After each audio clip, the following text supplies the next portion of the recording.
Shalom, Bapak Ibu Saudara. Renungan kita masih meneruskan tema besar, yaitu usaha kita untuk mencoba mendefinisikan umat kerajaan itu seperti apa, ya. Karena dia adanya di luar dunia kekristenan. Nah, mari kita melihat kitab Wahyu. Kita sudah lihat bahwa kitab Wahyu itu kitab dengan bahasa simbol. Karena Wahyu 1:1 dikatakan ada istilah Yunani di sana semaino, yang berasal dari akar kata sema yang artinya tanda atau simbol. Jadi pewahyuan Yesus Kristus, ya tentu dengan gerejanya, disampaikan kepada Rasul Yohanes dalam bahasa simbol. Jadi kitab Wahyu ini nggak bisa dibaca secara literal harfiah seperti itu, ya. Nah, kita mau melihat ada 3 perempuan di kitab Wahyu. Yang pertama ada di pasal 12 dengan karakteristiknya tertentu di situ, nanti kita lihat. Ada yang di pasal 17 juga perempuan juga disebut pelacur di situ.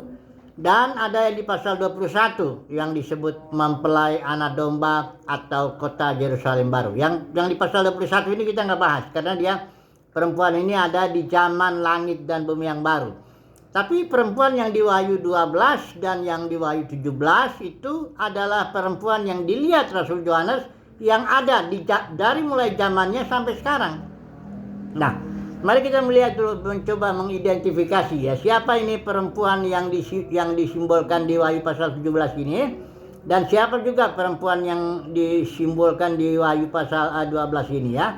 Nah, mari kita melihat dulu beberapa ciri sajalah, ya. Yang pertama dikatakan di sini perempuan ini pasal 17 dulu lah, ya, dari nanti baru kita lihat pasal 12-nya. Pasal 17 ayat 1 dikatakan di sini, mari ke sini aku akan menunjukkan kepadamu putusan atau penghakiman atas pelacur besar yang duduk di tempat yang banyak airnya. Dikatakan di sini perempuan ini duduk di tempat yang banyak airnya. Kalau kita lihat pasal 17 ayat 15, banyak air itu artinya, lalu ia berkata kepadaku, semua air yang telah kau lihat di mana wanita pelacur itu duduk adalah bangsa-bangsa dan rakyat banyak dan kaum dan bahasa. Jadi perempuan ini atau gereja ini, dia duduk atau dia berada di tengah-tengah orang banyak. Ya, dia mayoritas, dapat dikatakan begitu, ya. Perempuan ini gereja mayoritas, ya. Nanti kita melihat, kalau coba langsung kita bandingkan yang di Wahyu pasal 12, siapa perempuan ini, ya. Perhatikan di sini, maka tampaklah suatu tanda besar di langit. Perempuan yang di Wahyu pasal 12 itu adanya di langit, di dalam, artinya tidak bisa di dalam dimensi surgawi, dia ada di bumi tapi tidak bisa dilihat, tidak bisa dideteksi sedemikian, ya, dengan mata jasmani. Artinya perempuan yang di Wahyu 12 ini itu tersebar dia di bumi tapi dia tidak bisa dilihat dengan mata jasmani. Lain dengan perempuan yang di Wahyu pasal 17, dia terlihat karena dia ada di antara, artinya mayoritas orang banyak air, duduk di atas air, mayoritas orang banyak, ya, bangsa-bangsa, bahasa dan sebagainya. Nah, oke, yang kedua kita lihat perempuan ini pasal 17 ayat yang ke-3. Dalam roh aku dibawanya ke padang gurun dan aku melihat seorang perempuan duduk di atas seekor binatang. Nah, perempuan yang di Wahyu 17 ini dia duduk di atas seekor binatang. Nah, binatang dalam kitab Wahyu itu simbol daripada pemerintahan manusia, ya, pemerintahan lah, ya. Sama seperti kalau di kitab Daniel itu nubuat binatang itu adalah sistem pemerintahan manusia. Nah, kemudian di ayat yang 5 juga perempuan ini pada pasal 17 dikatakan pada dahinya tertulis suatu nama atau suatu rahasia, Babel besar. Babel itu kita tahu suatu kota yang dibangun oleh Nimrod, ya. Maksudnya untuk mencari nama, ya, supaya dia jangan berserak, ya. Nimrod ini atau Babel ini adalah kerajaan manusia yang dibangun oleh Nimrod. Ya, ini dia karakteristik si perempuan di Wahyu 17 ini semakin jelas kelihatan di sini. Bahwa perempuan ini adalah denominasi-denominasi yang ada di dalam dunia kekristenan. Mengapa demikian? Karena denominasi itu adalah kerajaan-kerajaan manusia yang dibangun oleh para Nimrod. Ada Nimrodnya dalam setiap denominasi, dalam setiap aliran, dalam setiap lokal bahkan. Kalau sudah datang ke gedung denominasi tertentu, tidak lama kemudian Anda akan ketemu dengan Nimrodnya di situ. Orang yang berkuasa, yang mendirikan kerajaan itu di situ, ya, bahkan barangkali memiliki asetnya di situ. Dialah yang mengatur programnya, dia punya otoritas bahkan memecat wakilnya sekalipun kalau dia mau. Ya, inilah perempuannya di Wahyu pasal 17 ini sebenarnya dengan tepat menjelaskan denominasi-denominasi yang ada dalam kekristenan. Kalau lebih spesifik lagi, mari kita melihat dulu pasal kelima ini ya, ayat 5 ya, pasal 17 ini. Dan pada dahinya tertulis satu nama, suatu rahasia, Babel besar. Dikatakan Babel ini ibu dari wanita-wanita pelacur dan kekejian bumi. Babel ini ibunya ya. Dia punya banyak anak-anak ya. Nah, kalau kita lihat identifikasi lebih jauh lagi, dan aku melihat perempuan itu mabuk oleh darah orang-orang kudus dan darah saksi-saksi Yesus. Nah, kalau kita melihat sejarah gereja Katolik, ini sangat tepat sekali menguraikan gambaran gereja Katolik. Perempuan yang di Wahyu 17 yang adalah Babel, yang adalah ibu daripada wanita-wanita pelacur. Anak-anaknya ada. Nah, ya, nanti itu anak-anaknya itulah gereja-gereja pecahannya itu loh.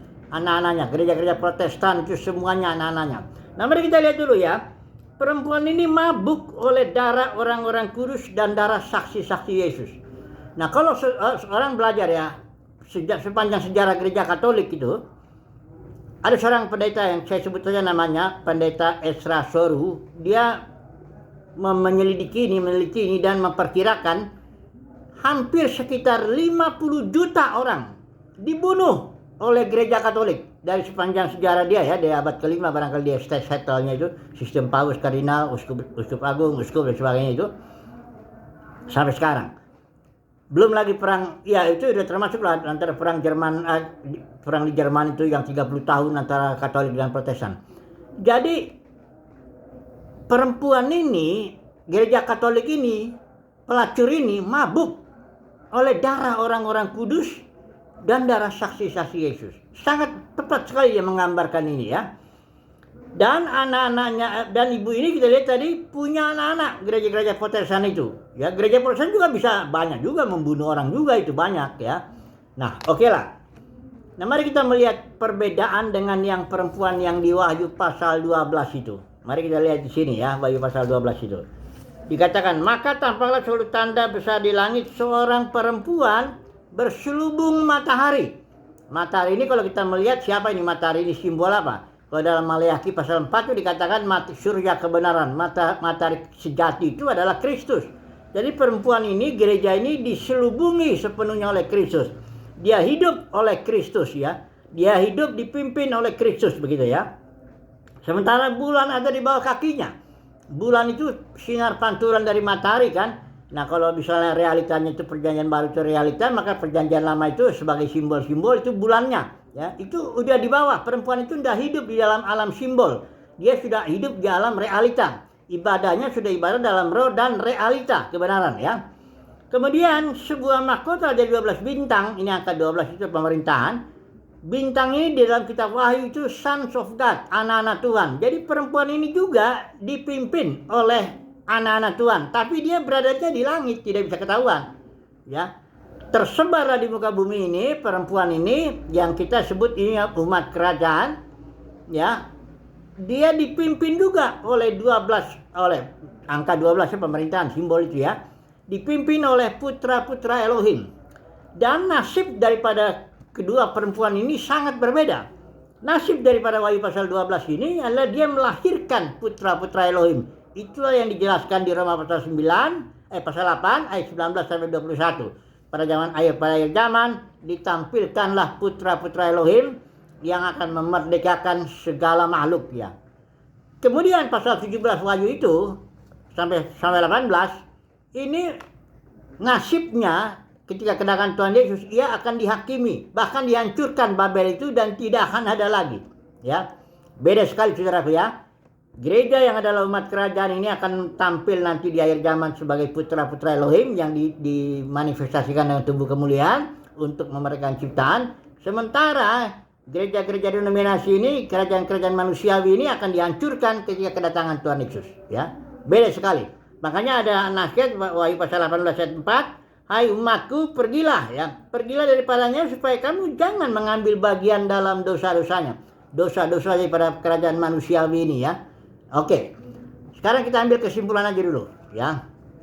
Jadi kalau begitu umat kerajaan itu dengan dunia kekristenan ini beda ini. Sifat dasarnya pun beda. Ini perempuan yang melahirkan putra-putra Elohim sama seperti Maria sebagai perawan melahirkan Tuhan Yesus. Kalau ini pelacur. Kenapa? Pelacur itu artinya dia menerima benih dari banyak pria kan, begitu kan? Jadi ini perempuan ini gereja denominasi ini pelacur. Kenapa? Dia menerima firman Tuhan, tapi juga menerima tradisi. Dia menerima juga firman Tuhan, menerima juga adat, menerima juga aturan-aturan Tuhan, aturan-aturan manusiawi, semuanya campur di sini. Ya, itu sebabnya kelihatan ini dua perempuan yang berbeda lah ya. Nah, sekarang kita sudah lihat secara garis besar lah dulu ya kedua perempuan ini. Kesimpulannya aja dulu lah sekarang sebagai penutup renungan singkat ini. Semoga saudara dan saya mendapat kasih karunia untuk ada di dalam atau menjadi bagian daripada perempuan yang di Wahyu pasal 12 ini.